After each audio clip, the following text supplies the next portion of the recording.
Welcome to the channel, My Life in Questions, where I discuss, comment, and explore the bizarre questions that pop into my mind about history and personal events. In this episode, we examine how the historical events that led to the creation of hip-hop culture influenced my life. New York City in the 1980s is where my storied introduction to hip-hop started. A year before I was born, in the South Bronx of 1973, a revolution born out of poverty was being born. Above the glitz and glam of disco and the New York City skyline, Black and Puerto Ricans were adjusting to the changes of the 1970s after the supposed equality of the Civil Rights Movement.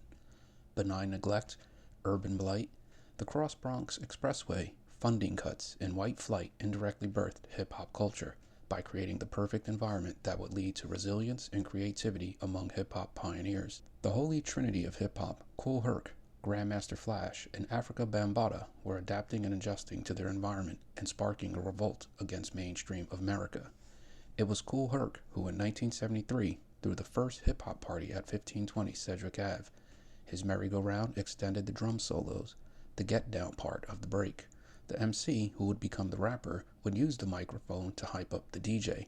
Yes, at first, hip-hop was all about the DJ. Eventually, other contributing DJs would emerge. Grandmaster Flash, with his quick mix theory and scratching, expanded on Herc's ideas, and Africa Bambaataa, with the support of the baddest gang, the Black Spades, would provide safety in the environment that the gang truce after the death of Black Benji for this culture to safely develop during a crime wave of the South Bronx in the 1970s. That was well before groups like Run DMC took this New York culture national. With help from local news, 60 Minutes, the battle at Lincoln Center Plaza on August 15, 1981, and late Friday and Saturday night rap attacks on the radio, this culture spread from New York to other parts of the Northeast. Eventually, this new culture reached Elizabeth, New Jersey, and this is where my introduction to the culture started. From New York to New Jersey, we watched clips from Flashdance because the intro used breakdancers. And yes, this was before Hollywood caught on and made movies such as Breakin' and Beat Street to exploit the culture.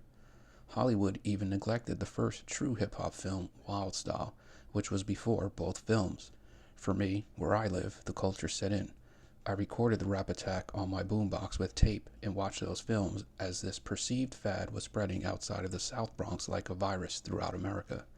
I joined my older brother's breakdance group and we practiced daily and even designed our own unique graffiti alphabet. In summation, we were into the 5 elements of hip-hop that emerged from the South Bronx. My questions regarding hip-hop are the following. Why did mainstream America find no value in hip-hop?